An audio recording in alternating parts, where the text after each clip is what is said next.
দেখছেন কলকাতা টিভি। আমি সুদীপ্ত রয়েছি আপনাদের সঙ্গে। শুরু করছি সেরা 10। প্রথমে যে খবরের দিকে নজর রাখবো, নির্বাচনের আগে নতুন রাজ্যের দাবি করছেন এবং নির্বাচনের আগে এই দাবি করছেন রাজু বিস্তা, তিনি বিজেপির প্রার্থী। এবং এই দাবিকে ঘিরে বিষ্ণুপ্রসাদ শর্মা, যিনি বিধায়ক রয়েছেন, তিনি বলছেন যে ভোট এলেই, ভোট আগে যখন তিনি জিতে যান তারপরেই কিন্তু এই দাবি তিনি মিথ্যে প্রতিশ্রুতি দেন এবং নির্বাচন এলে পরেই এই দাবি করতে থাকেন তিনি, এমনটাই বলছেন বিষ্ণুপ্রসাদ শর্মা। আমাদের সঙ্গে রয়েছেন আমাদের প্রতিনিধি রীনা কুমার, রয়েছেন আমাদের সঙ্গে। রীনা, ঠিক কি বলেছেন রাজু বিস্তা এবং তার পরিপ্রেক্ষিতে বিষ্ণুপ্রসাদ শর্মা তিনিই বা কি বলছেন? একেবারে দেখো সুদীপ্ত, যে দার্জিলিং লোকসভা কেন্দ্র রয়েছে সেখানে দ্বিতীয়বারের জন্য রাজু বিস্তাকে বিজেপি করেছে এবং তারপর থেকে কিন্তু বিষ্ণুপ্রসাদ শর্মা, যিনি কার্শিয়াং এর বিজেপি বিধায়ক, তিনি কিন্তু তার প্রকাশ করেছেন বারংবার করে এবং সেই মতন কিন্তু তিনি যেটা জানিয়েছিলেন তিনি নির্দল হয়ে লড়বেন লোকসভা নির্বাচনে এবং তিনি সেই মতন মনোনয়ন পত্রও জমা দিয়েছেন। এবং এটি শিলিগুড়িতে এক সাংবাদিক বৈঠক করে তিনি কিন্তু জানেন যে বিগত লোকসভা নির্বাচন ছিল সময় কিন্তু রাজু বিস্তা রয়েছেন, তিনি বলেছিলেন যে এত রাজ্য যে রয়েছে সে তার দাবি তিনি করেছিলেন। তখন তিনি যখন জয়ী হন তিনি তারপর কিন্তু অস্বীকার করেন তিনি এই দাবি কোনোদিন করেনি, এমনটাই কিন্তু জানান বিষ্ণুপ্রসাদ শর্মা। তবে বিষ্ণুপ্রসাদ শর্মা তিনি কিন্তু পরিষ্কার জানিয়ে দেন যে তিনি আগেও আলাদা রাজ্যের দাবি তুলেছিলেন, এবারও কিন্তু সেই রাজ্যের দাবিতেই লড়ছেন। কারণ যে রয়েছে পাহাড়ের মানুষের যে সমস্ত সমস্যাগুলো রয়েছে সেই সমস্যাগুলোর সমাধান কিন্তু এভাবে হচ্ছে না, ফলে তিনি এই আলাদা রাজ্যের দাবিতেই কিন্তু অনড় থাকবেন, এমন কিন্তু জানিয়েছেন বিষ্ণুপ্রসাদ শর্মা। সুদীপ্ত, একদমই ধন্যবাদ তোমাকে। আমাদের সঙ্গে ছিলেন আমাদের প্রতিনিধি রীনা কুমার।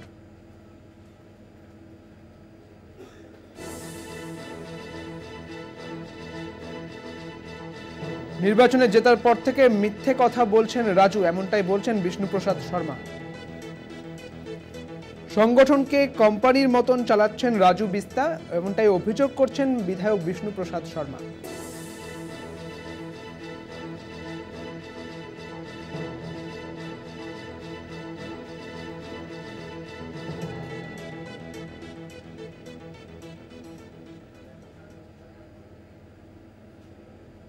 ভোটের আগে শিরোনামে সন্দেশখালী ও ভূপতিনগরও সেই শিরোনামে রয়েছে। যে দুই ঘটনাকে হাতিয়ার করে সম্মুখ সমরে তৃণমূল ও বিজেপি, বালুরঘাটের প্রচারে এসে অমিত শাহের মুখে ভূপতিনগরের দেবদেবীর ওপরে এই ভূপতিনগরের যে ঘটনা, সেই ঘটনাকে কেন্দ্র করে অমিত শাহ ঠিক কি বলেছেন শোনাবো আপনাদের।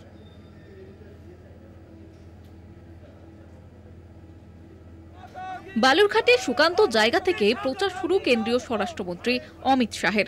প্রধানমন্ত্রীর মতোই অমিত শাহের মুখেও সন্দেশখালীর ঘটনা। বালুরঘাটে সন্দেশখালী নিয়ে সুর চড়িয়েছেন অমিত শাহ। প্রায় ঠিক একই সময়ে সন্দেশখালীর ঘটনায় সিবিআই তদন্তের নির্দেশ আদালতের। একই সঙ্গে ভূপতিনগর মামলায় এনআইকে রক্ষা কবচ কলকাতা হাইকোর্টের। যে ভূপতিনগরের ঘটনা নিয়ে এনআইয়ের বিরুদ্ধে কমিশনের কাছে গিয়ে সুর চড়িয়েছে তৃণমূল কংগ্রেস। পাল্টা তৃণমূলের হাতিয়ার 100 দিন আবাস যোজনার টাকা। আবাসের টাকা কোথায়, জবাব চেয়ে চড়া সুর তৃণমূলের। একই সঙ্গে হাতিয়ার জলপাইগুড়ির ঝড়ে দুর্গতদের ক্ষতিপূরণ। ভোটের মুখে সিএ বিজ্ঞপ্তি জারি করে স্বরাষ্ট্রমন্ত্রক, জানিয়ে বিরোধিতায় নেমেছে তৃণমূল কংগ্রেস। বাংলায় প্রচারে এসেও সিএ নিয়ে করা বার্তা অমিত শাহের। কলকাতা টিভি। বালুরঘাটে অমিত শাহের প্রচারে সিএ নিয়ে সরব স্বরাষ্ট্রমন্ত্রী। রাজ্যে অনেক শরণার্থী নাগরিক নন দাবি শাহের। সিএ আবেদন করতে গেলে আগে নাগরিক নন বলে দাবি করতে হবে এবং পরে বিড়ম্বনা বাড়বে, জানিয়েছে কুণাল ঘোষ। ভোট ঘোষণার একেবারে মুখে সিএএ বিজ্ঞপ্তি জারি করে স্বরাষ্ট্র মন্ত্রক। দেশের নাগরিকত্ব পেতে অনলাইনে আবেদন করতে বলা হয়। সিএএ বিজ্ঞপ্তি জারি হতেই তোলপাড় পড়ে বঙ্গ রাজনীতিতে। তৃণমূল দাবি করে আবেদন করলেই হারাতে হবে নাগরিকত্ব। আর যখনই আপনি নাম লেখালেন সঙ্গে সঙ্গে আপনি বাংলাদেশি হয়ে গেলেন, অর্থাৎ আপনি লক্ষ্মীর ভাণ্ডার পাবেন না, আপনি কন্যাশ্রী পাবেন না, আপনি ভোট দিতে পারবেন না, আপনার নাগরিক অধিকার থাকবে না, আপনার সরকারি অধিকার থাকবে না। সীমান্ত এলাকা বালুরঘাটে প্রচারে তাই অমিত শাহের মুখে সিএএ। মমতাকে নিশানা করে শাহের গলায় নাগরিকত্ব আশ্বাস। Target Matua vote bank. Mamata Didi Bengal के लोगों को गुमराह कर रही, ये कह रही है कि आपने एप्लीकेशन किया तो आपका नागरिकता चला जाएगा, अरे नागरिकता है ही नहीं ममता दीदी, आपको क्या मालूम है? অর্থাৎ স্বরাষ্ট্রমন্ত্রীর কথায় বাংলার অনেক ভোটারই আদতে নাগরিক নন। ভোটের মুখে স্বরাষ্ট্রমন্ত্রীর এই ঘোষণায় কি বলছে তৃণমূল? এখানে ওইটা বলার পর তার তো সব সরকারি সুযোগ সুবিধা সমস্ত কিছু বন্ধ হয়ে যাবে। একজনকে ডিক্লারেশন দিতে হবে আমি ভারতবর্ষের নাগরিক নই, এটা কোনো কাজের কথা হলো? এরপর তাকে ডিটেনশন ক্যাম্প বা দেশ থেকে বের করে দেবে না, তার কি গ্যারান্টি আছে? বাংলার অনুপ্রবেশ নিয়েও সরব অমিত শাহ, মনে করিয়ে দিয়েছেন অসমে অনুপ্রবেশ বন্ধের কথা। তৃণমূলের পাল্টা দাবি অনুপ্রবেশ মোকাবিলা স্বরাষ্ট্র মন্ত্রকের দায়িত্বের মধ্যে পড়ে।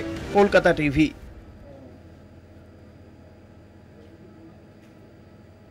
ভূপতিনগর মামলায় এনআইএকে রক্ষা কবচ দিল কলকাতা হাইকোর্ট। এনআইএর কোনো আধিকারিককে গ্রেপ্তার করা যাবে না, 72 ঘন্টা আগে নোটিশ দিয়ে ভার্চুয়ালি জিজ্ঞাসাবাদের নির্দেশ। তদন্ত চললেও চূড়ান্ত রিপোর্ট পেশ নিষেধ আদালতের। শিরোনামে ভূপতিনগর বিস্ফোরণের ঘটনা, 2 বছরে 2 তৃণমূল নেতা গ্রেপ্তার, আর তাতেই উত্তাল বঙ্গ রাজনীতি। হামলাটা করেছে এনআইএ, গদ্দার জানে হারবে, তাই লোকের বাড়ি গিয়ে গিয়ে কোথায় একটা চকলেট বোম ফেটেছিল 2022 সালে, আর মধ্যরাতে গিয়ে যদি মহিলার বাড়িতে গিয়ে অত্যাচার করে, গ্রামে ঢুকে গিয়ে অত্যাচার করে, তা মহিলারা কি করবে? শাখা বালা পড়ে বসে থাকবে? এনআইএ তল্লাশির পর কেন্দ্রীয় এজেন্সির বিরুদ্ধেই অভিযোগ করে শাসক দল তৃণমূল।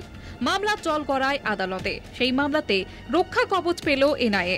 বিচারপতি জয় সেনগুপ্তের অন্তর্বর্তীকালীন নির্দেশ, এনআইএ কোনো আধিকারিককে গ্রেপ্তার করা যাবে না। কোনো এনআইএ আধিকারিককে জিজ্ঞাসাবাদ করতে গেলে 72 ঘন্টা আগে নোটিশ দিতে হবে। জিজ্ঞাসাবাদ করতে হবে ভিডিও কনফারেন্সের মাধ্যমে।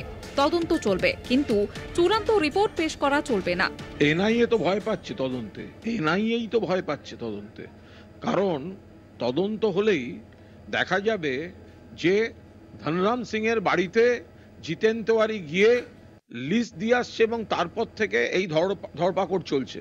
ফলে এনআইএ কোর্টে যাচ্ছে তদন্ত ঠেকাতে, এনআইএ কোর্টে যাচ্ছে যেন তদন্তটা আরেকটা সেন্ট্রাল এজেন্সি সিবিআই এর হাতে চলে আসে। ফলে এই পর্দার আড়ালের যে বিজেপি এবং এনআইএ নেক্সাস, এইটা সামনে এসে যাবে বলে তদন্তে ভয় পাচ্ছে এনআইএ। অতএব আদালতের কাছ থেকে নির্দেশ নিয়ে আসুক, তারপরে এই নিয়ে কথা বলবে। আদালতের নির্দেশের বাইরে একটি কেসও হচ্ছে না। অতএব যে বোম বিস্ফোরণ হোক বা অন্য যে কেসই হোক, প্রত্যেকটা আদালতের নির্দেশ হচ্ছে। আর কুণাল ঘোষের যাদের শখ, তাদের বিরুদ্ধে আদালতে যাচ্ছে না কেন? কেন শুধু মুখের বড় বড় বিবৃতি দিচ্ছে? এনআইএর দাবি, 6 এপ্রিল ভোর 5টা নাগাদ গ্রামে তদন্ত করতে যাওয়া হয়। 6 এপ্রিল ভোর 4:30 নাগাদ পুলিশকে জানানো হয়। 2 জন সন্দেহভাজনকে নিয়ে গ্রাম থেকে বেরোনোর সময় হামলা হয়। শাসক তৃণমূলের দাবি, গভীর রাতে এনআইএ ভূপতিনগর যায়, ঘরে ঢুকে তাণ্ডব চালায়।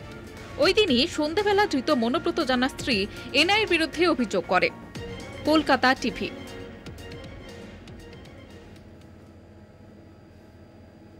সন্দেশখালীতে পুলিশ কর্মী আক্রান্তের ঘটনায় বাড়ছে রহস্য।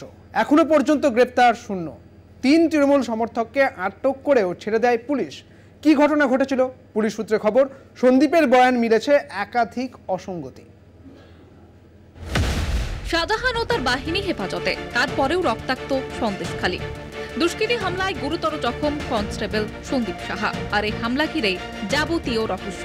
হামলার পর 24 ঘন্টারও বেশি সময় পার, কেন এখনো পর্যন্ত কাউকে গ্রেপ্তার করতে পারল না পুলিশ? সন্দেশখালীতে যে ঘটনা ঘটেছে অত্যন্ত দুর্ভাগ্যজনক, কড়া ভাষায় নিন্দা করছি। কেন হয়েছে, কি জন্য হয়েছে, এর বিস্তারিত পুলিশ প্রশাসন নিশ্চয়ই তদন্ত করবেন। মঙ্গলবার 3 তৃণমূল সমর্থক সিদ্ধার্থ মণ্ডল, দিব্যেন্দু দাস, শিবু মণ্ডলকে পুলিশ আটক করে। 8 ঘন্টা জিজ্ঞাসাবাদ করার পর ছেড়ে দেয়। পুলিশ সূত্রে খবর, কনস্টেবল সন্দীপ সাহার বয়ানে একাধিক অসঙ্গতি পাওয়া গিয়েছে। ঠিক কি ঘটেছিল সন্দেশখালীর পুলিশ ক্যাম্পে? শীতুলিয়া ক্যাম্পের দোতলায় ঘুমিয়েছিলেন কনস্টেবল সন্দীপ সাহা। সোমবার গভীর রাতে দুষ্কৃতীরা সেখানেই হামলা করে। লোহার রড দিয়ে কনস্টেবলের মাথায় মারে বলে অভিযোগ। পুলিশ সূত্রে খবর, আহত অবস্থায় এরপরে সহকর্মী সৌমিত্র মণ্ডলকে ফোন করেন। কিন্তু দোতলায় কিভাবে উঠল দুষ্কৃতীরা? পাশের ঘরে অন্য পুলিশ কর্মী থাকলেও কেন টের পেলেন না, উঠছে একাধিক প্রশ্ন। তবে এই ঘটনায় তৃণমূল জড়িত নয় বলে দাবি স্থানীয় তৃণমূল নেতার। তৃণমূল কংগ্রেসের কোনো কর্মী বা নেতা এই ঘটনার সঙ্গে জড়িত নয়। ওদিন রাত্রে পুলিশ ক্যাম্পে কী ঘটনা ঘটেছিল সেটা তদন্ত চলছে, পুলিশ তদন্ত করছে। তদন্তের স্বার্থে সন্দেশখালী থানার পক্ষ থেকে 3 জন ছেলেকে ডেকেছিল স্থানীয় শীতলিয়া বাড়ি, তারা তদন্তে সহযোগিতা করেছে। কেন এই হামলা? পিছনে কি অন্য কোনো রাজনৈতিক ষড়যন্ত্র নাকি অন্য কিছু? কি কারণে টার্গেট করা হলো সন্দীপ সাহাকে? তদন্তে সন্দেশখালী থানার পুলিশ। বসিরহাট থেকে সন্দীপ চক্রবর্তী রিপোর্ট, কলকাতা টিভি। এখন সময় বিরতি, ফিরছি বিরতির পর, সঙ্গে থাকুন। সেরা 10 নিয়ে ফিরে এলাম বিরতির পর। বিধ্বংসী ঝড়ে ঘর হারিয়েছে মাথাভাঙা 1 নম্বর ব্লকের 3টি গ্রামের মানুষ। পঞ্চায়েত থেকে দুর্গতদের যে খাওয়ানোর ব্যবস্থা তাও কিন্তু করা হয়েছে। প্রশাসনের তরফ থেকে দুর্গতদের খাওয়ানোর পাশাপাশি তাদের রান্নার সরঞ্জাম, ত্রিপল, শুকনো খাবার দেওয়া হয়েছে, এমনটাও জানিয়েছেন ক্ষতিগ্রস্তরা। তবে মাথার ওপর ছাদের আশায় এখন বসে রয়েছেন ক্ষতিগ্রস্তরা। কষ্ট করে ছোটবেলা থেকে অনেক কাজ ছিল, সেগুলো ভেঙে ফেলছে। তার মধ্যে আমার বাড়ি ঘর যা ছিল সবই দেখতেই পারতেছেন, সব আমার ধ্বংস হয়ে গেছে। একটা পয়সা হাতে না, আমি কেমন ভাবে, মেয়ে আছে, বউ আছে, কেমন করে চলবো না তো।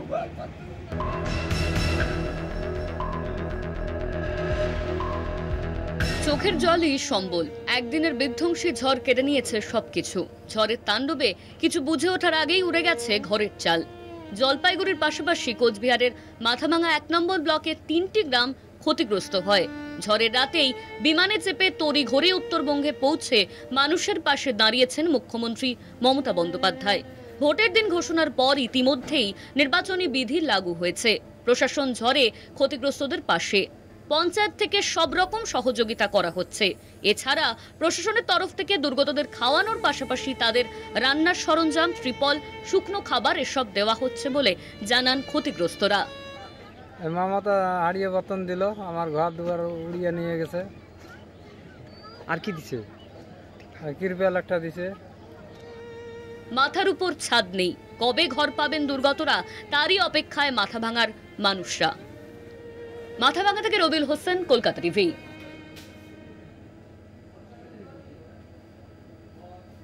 2021 সালের 10 এপ্রিল কোচবিহারের 2টি ভিন্ন এলাকার একই দিনের 2টি ঘটনায় শোরগোল পড়ে গিয়েছিল। শোক যেন মিলিয়ে গিয়েছে শীতলকুচির পরিবার ও প্রথম ভোটার আনন্দ বর্মনের পরিবারকে। বুধবার 4র্থ বর্ষপূর্তিতে গ্রামের শহীদ স্মৃতি রক্ষার কমিটির পক্ষ থেকে স্মরণ সভার আয়োজন করা হয়। প্রিয়জনের ছবির সামনে বসে এখনো চোখ মোছেন স্বজনরা। কোচবিহারে 2টি ভিন্ন এলাকায় একই দিনের 2টি ঘটনা শোক যেন মিলিয়ে দিয়েছে পরিবারগুলিকে। 2021 সালের 10 এপ্রিল বিধানসভা ভোটের সময় শীতলকুচির জোড়াপাটকিতে সিআইএসএফ জওয়ানদের গুলিতে 4 জন ভোটারের মৃত্যুর অভিযোগ ওঠে। ওই দিনে শীতলকুচির পাঠানটুলিতে দুষ্কৃতীদের গুলিতে মৃত্যু হয় প্রথম ভোটার আনন্দ বর্মনের। 2 পরিবারের সদস্যরাই এখনও বিচারের আশায় বসে। বুধবার সেই ঘটনার 4র্থ বর্ষপূর্তিতে গ্রামের শহীদ স্মৃতি রক্ষা কমিটি স্মরণ সভার আয়োজন করেছে। জোরপাটকি আমতলী মাধ্যমিক শিক্ষা কেন্দ্রের মাঠে স্মরণ সভার আয়োজন করা হয়। স্মৃতিসৌধে শ্রদ্ধা জ্ঞাপন করেন উত্তরবঙ্গ রাষ্ট্রীয় পরিবহন নিগমের চেয়ারম্যান পার্থপ্রতিম রায় সহ শহীদ পরিবারের সদস্যরা। ভোট মানে একটা আতঙ্কের বিষয় হয়ে যাচ্ছে। আগে আমাদের বুথে একটা যদি হোমগার্ড দিয়ে ভোট করানো হতো তবুও শান্তিপূর্ণভাবে ভোট হয়ে যেত। এরপরে যখন সিআইএসএফ জওয়ানরা যখন আসেন সবার মনে একটা আতঙ্ক সৃষ্টি হয়। ওই দিনের ঘটনা সবারই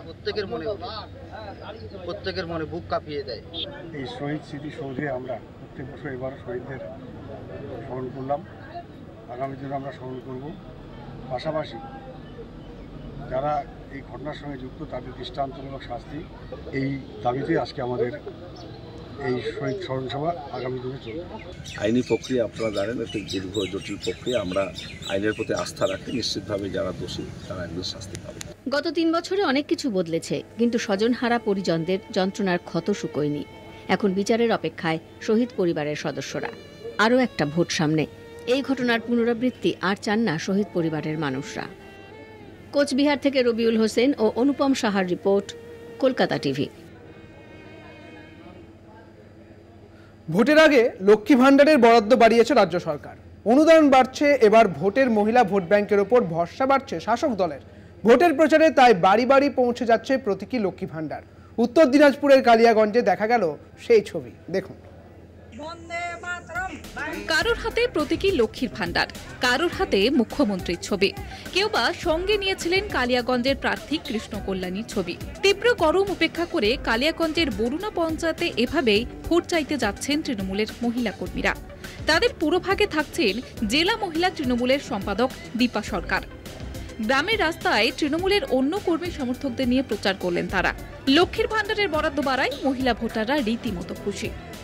ভোটারের ক্ষেত্রে আমাদের সুবিধা হচ্ছে কি, আমাদের মহিলাদেরকে 500 টাকা 1000 টাকা আমাদের মহিলাদের জন্য অনেক, বিশেষ করে আমাদের গ্রামের মহিলারা। আমরা বুঝতে পারি আমরা যে সংসার চালাই, আমরা কি করে বাচ্চাদের ছোটোখাটো অভাব অভিযোগ এবং তাদের আবদার মেটাই, আমরা মায়েরা মহিলারাই বুঝতে পারি। তো এই 500 টাকা থেকে 1000 টাকা যে বেড়েছে এবং 1000 থেকে 1200 টাকা বেড়েছে, এটা আমাদের মহিলাদের জন্য অনেক বড় ব্যাপার।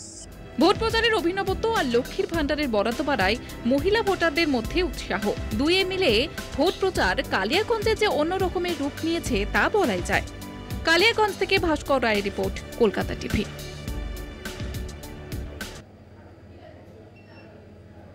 রাজ্য সরকারের জয় বাংলা প্রকল্পের জন্য সব ভিডিওর অ্যাক্সেস পাসওয়ার্ড রয়েছে। খানাকুল 2 নম্বর ব্লকের ভিডিওর সেই অ্যাক্সেস পাসওয়ার্ড হ্যাক করে লক্ষ্মীর ভান্ডারের টাকা পাইয়ে দেওয়ার অভিযোগ। টাকা পাইয়ে দিতেন বাবা কাকা সহ অন্যরা। শুধু লক্ষ্মীর ভান্ডার নয়, একাধিক সরকারি প্রকল্পে সুযোগ সুবিধে পাইয়ে দেওয়ার অভিযোগ উঠছে। গ্রেপ্তার পূর্ব মেদিনীপুরের বিজেপির বুথ সভাপতি সহ একাধিক বিজেপি নেতা। বাংলার মা বোনেদের জন্য লক্ষ্মীর ভান্ডার, মমতার সাধের সেই প্রকল্পের সুবিধা নিচ্ছিল একাধিক বিজেপি নেতা, তাও আবার জালিয়াতি করে। রাজ্য সরকারের জয় বাংলা প্রকল্পের জন্য সব ভিডিওর অ্যাক্সেস পাসওয়ার্ড রয়েছে। ভিডিওর সেই অ্যাক্সেস পাসওয়ার্ড হ্যাক করে লক্ষ্মীর ভান্ডারের টাকা পাইয়ে দেওয়ার অভিযোগ। খানাকুল 2 নম্বর ব্লকের ভিডিওর পাসওয়ার্ড হ্যাক করে একাধিক পুরুষের ব্যাংক অ্যাকাউন্টে ঢুকছিল টাকা। আর সেই জালিয়াতির মূল মাথা পূর্ব মেদিনীপুরের একাধিক বিজেপি নেতা। ময়না থেকে গ্রেপ্তার বিজেপির বুথ সভাপতি। খানাকুল 2 নম্বর ব্লকের ভিডিওর পাসওয়ার্ড হ্যাক করে জালিয়াতি করছিলেন দিনের পর দিন। প্রতি মাসে অ্যাকাউন্টে ঢুকছিল লক্ষ্মীর ভান্ডারের টাকা। ময়নার 1 নম্বর গ্রাম পঞ্চায়েত দক্ষিণ হরকুলি গ্রামের বুথ সভাপতি অশোক দাস সহ 12 জনের বিরুদ্ধে অভিযোগ ওঠে। ঘটনায় গ্রেপ্তার লক্ষ্মীর ভান্ডার প্রাপক ময়নার বিজেপির বুথ সভাপতি অশোক দাস সহ 3। গ্রেপ্তার করে খানাকুল থানার পুলিশ। স্থানীয় সূত্রে খবর, ময়নার হরকুলি গ্রামের যুবক শ্রীকান্ত দাস বেসরকারি সংস্থার হয়ে বিভিন্ন ব্লকের ডেটা এন্ট্রির কাজ করতেন। পূর্ব ও পশ্চিম বর্ধমান, হুগলির একাধিক জায়গায় কাজ করতেন। 2022 সালে খানাকুল 2 নম্বর ব্লকে দুয়ারে সরকারের কাজ করার সুবাদে ভিডিওর পাসওয়ার্ড তাঁর কাছে ছিল। সেই পাসওয়ার্ড জালিয়াতি করে নিজের বাবা সহ এলাকার একাধিক ব্যক্তিকে লক্ষ্মীর ভান্ডারের টাকা পাইয়ে দিয়েছেন। ভোটের মুখে হাতে অস্ত্র তৃণমূলের। তিনি লক্ষ্মীর ভান্ডারের টাকা পেয়েছেন বলেও স্বীকার করে নিয়েছেন বিজেপির বুথ সভাপতি অশোক দাস। কারাকুল 2 নম্বর ব্লকের ভিডিও মধুমিতা ঘোষের অভিযোগের ভিত্তিতে গ্রেফতার বিজেপি নেতারা। এই ঘটনায় জেলা প্রশাসনের কর্তাদের দিকেই আঙুল তুলেছেন স্থানীয় বিজেপি নেতৃত্ব। এখনো লক্ষ্মীর ভান্ডারের টাকা পাচ্ছেন না খানাকুলের মহিলারা, সেই টাকা ঢুকছে অন্য অ্যাকাউন্টে, এমনই অভিযোগ সামনে আসছে। লক্ষ্মীর ভান্ডার নিয়ে জালিয়াতির ঘটনায় তৃণমূলের নিশানায় বিজেপি। ভোট আবহে এবার লক্ষ্মীর ভান্ডার নিয়েও শাসক বিরোধী রাজনৈতিক তরজা শুরু। সৌম্যজিৎ চট্টোপাধ্যায় ও দীপাঞ্জন রায়ের রিপোর্ট, কলকাতা টিভি। সেরা দশ এখন এই পর্যন্তই। দেখতে থাকুন কলকাতা টিভি, রাত দিন 7 দিন।